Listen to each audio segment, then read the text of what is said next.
Hi, thank you very much. My name is Wayne Florence. I'm the Director of Research and Exhibitions, and on behalf of Africa, on behalf of Izika Museums of South Africa and our newly appointed CEO, Mr. Lennox Takwaya, I'd like to welcome you to sunny Cape Town, South Africa for the 41st annual meeting of the SPNHC, or as we are dubbing it, SPNHC Africa. The theme that we've tentatively identified is Bridging Hemispheres, Collaborating for a Unified Natural Heritage. We think that it's pertinent that because this meeting is being held in Africa for the first time, that a collaborative spirit and a partnership centralized spirit or theme for the conference would be important, so that we bring everybody along.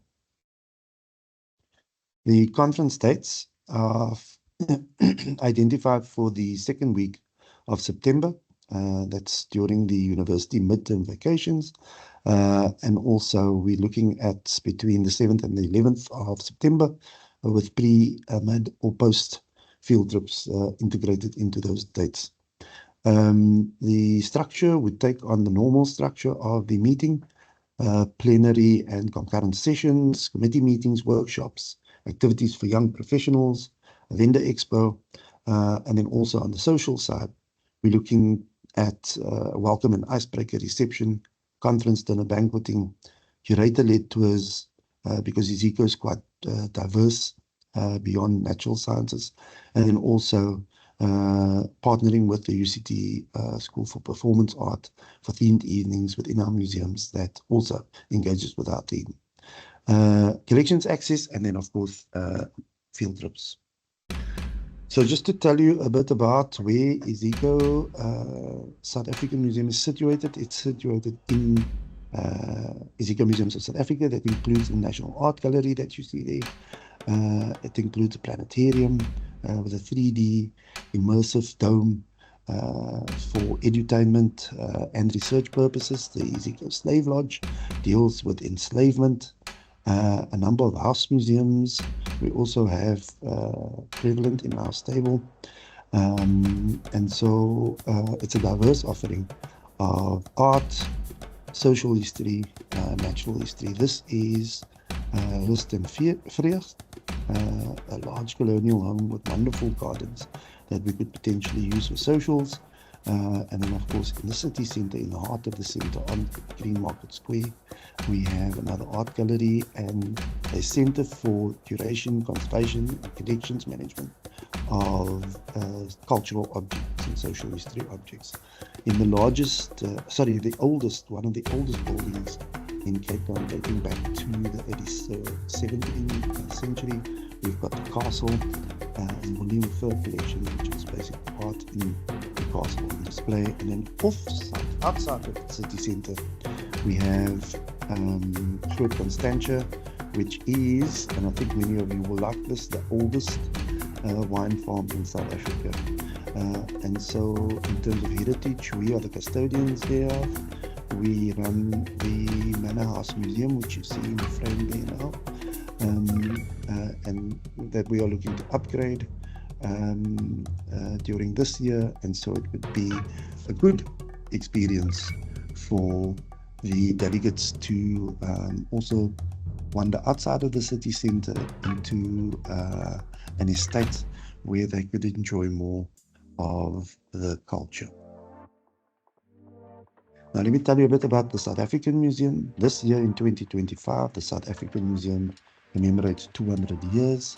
It was predominantly thought of as a natural history museum, but it has long roots in the 19th century, mid-19th century, where the practice was to also collect cultural objects.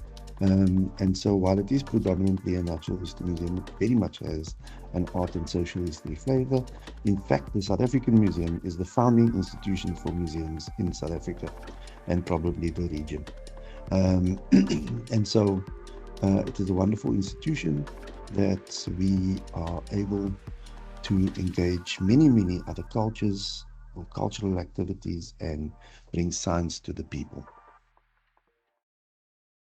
In terms of biodiversity collections, sorry, we have biodiversity collections that entail entomology, marine biology, terrestrial vertebrates in terms of mammals, herpetology, ornithology, marine mammals, and then of course paleontology collections, including Karoo paleontology, invertebrate paleontology and geology, as well as archaeology collections. We have a total of about 750,000 records or catalogued objects in our database or our catalogs, but we've only managed to disseminate about 230 of that through platforms like GBIF, and we have a substantial backlog that we're hoping the delegates, some of them might want to stay on, etc., and help us with that, so that we, stimulate some sort of collaboration. Now, South Africa is quite a melting pot of cultures, but it is uniquely African in the sense that it is a powerhouse in Africa, with the most advanced broad-based economy, on the continent, with infrastructure to match any of the first world countries, we would argue. Okay, so we have quite a sprawling population. We have other countries bordering our country that's easily accessible. Our climate is Mediterranean, in some places temperate. We on just 2 hours off Greenwich Mean Time. We speak 11 official languages, but English is predominantly spoken. And of course, you understand or you have knowledge of the political landscape in South Africa with our past. Cape Town itself is a sprawling city, ever growing, but really, really rich in culture, and a cosmopolitan city, of course, with lots of influences from all over the world, in terms of history of slavery. The Malay quarters are wonderful to go and visit in its vibrant colors. The waterfront is V&A Waterfront is a magnificent place for restaurants and socializing. The Kirstenbosch Botanical Gardens, of course, is well worth a visit also. Cape Town's weather in September is fairly pleasant. It's the transition into summer. There's wildflowers. We have a bit of rain around, but it's not too considerable. The temperatures range between 11 and 20. I think it's a little bit hotter than that, actually. But yeah, this is when our spring actually occurs. Wildflowers are out. Traveling to Cape Town is fairly easy. There are direct flights from many countries. The longest flights are probably from the US and from China. Also, with the average time from most European countries, about 11 to 12 hours, etc. So you can fly through Cape Town or you fly through Johannesburg. You've got good public transport. Walking is encouraged in the city, especially where we want to hold the conference. It's fairly safe. Cycling is becoming really increasingly popular. Easy car rental, scheduled tours can be booked. E-hailing services and taxis are often used. Uber's used probably the most. And then, of course, we have a rail network system too. Getting around in and out of Cape Town, between what we think the venue would be, the pin there is the South African Museum. Just next door, we've got, or down the way, we've got the Cape Town International Convention Centre, which is another venue choice, and the University of Cape Town, all within 10 minutes walking time of each other. And getting around town is probably 20 minutes, 25 minutes if you want to get from where the V&A Waterfront is to Simonstown. It's a 20 to 30-minute drive. A taxi will cost you $17. A bottle of wine, which I'm sure you would all be interested in, would cost you around $6. An entrance to top attractions would cost you around $13. So pretty reasonable, and on the cheaper end, I think, of most destinations. We're working with many accommodation places. There is a whole suite of accommodation in the city centre, ranging from 5-star, 4-star, 3-star accommodations. And in fact, our 3-star accommodation is pretty decent compared to other countries, I would argue, and very, very reasonable. We're looking at low season in September. Yeah, a 4-star, 3-star hotel will cost you 166 US for a 4-star. A 3-star hotel would cost you 88 US. I think a 3-star hotel is actually quite perfect in the city center. In fact, around the museum, we've got a nice boutique hotel and a very big 5-star hotel right next door. But yeah, I don't think problems with accommodation. There are plenty of accommodation places. We'd like to use the South African Museum. We have a number of spaces that can get used for the concurrent sessions, modular seminar facilities that can be split into 2 with dividers that house 100 people each, lecture theatres that house just over 100 people, and several other meeting rooms and exhibition halls that have multi-purpose that can be used for the conference. Also, plenary we might struggle with to host in the South African Museum, so we might look at a hybrid model of using a larger facility just for the plenary, but then bringing it back to the museum and having concurrent sessions there.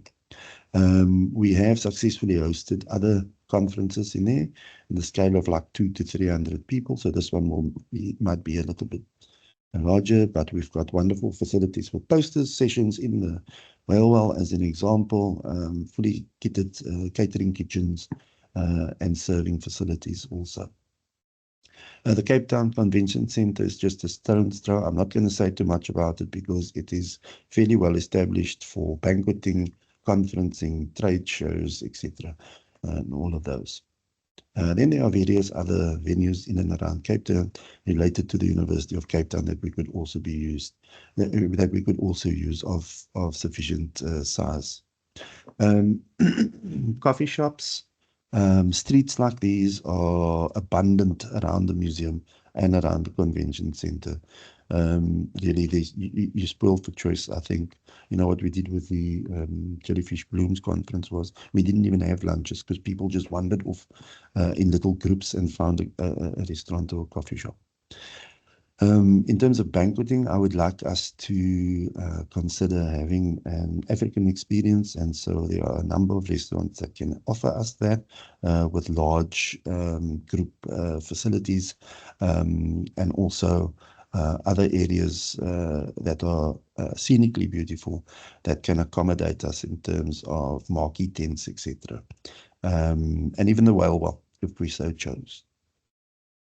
Then, in terms of field trips, I think the West Coast Fossil Park and its neighbors, there's False Bay for diving, there's behind-the-scenes collections tours in Iziko and other institutions.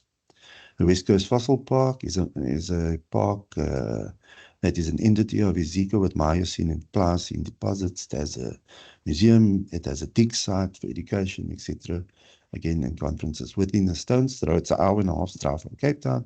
10 minutes from that is Kwatu, which is an Indigenous Heritage Center, so the delegates could learn about Indigenous knowledge also. The West Coast Fossil Park, another 10 minutes, is on a national heritage site in terms of the Langebaan Lagoon, but beautiful biodiversity, an opportunity to put your feet in the water and have a swim, a really calming environment. Yeah, and then of course there's some game farms close by also. In terms of other attractions, there's several in and around Cape Town, Cape Point, Table Mountain, Kirstenbosch, Constantia Wine Farms, and also don't forget Robben Island, which is the prison of Nelson Mandela for 27 years, which is just a ferry ride. And then there's various other places in the province that are notable in terms of tourism. We want to have a vendor expo, and we're looking at engaging local suppliers so that they can actually come to the party, and we can host those in the museum itself. The fee structure, we want to encourage as many delegates to attend as possible, especially African delegates, and so we're looking at a tiered system there in terms of costing. We'd like to have a hybrid meeting. I think we've got good infrastructure for that. And while the registration fees must still be determined, we are considering what other people are doing. The International Paleontology Congress is having a meeting after ours, similar in size, etc. And, you know, the rates that they're looking at is about 500 US for the most expensive ticket. And then, of course, we want to have the tiered system for students and for nationals from developing countries. Then we have a set of milestones. We want the call to go out 12 months before the conference. We want the travel grants to close by March. We want the abstract submissions to close by April.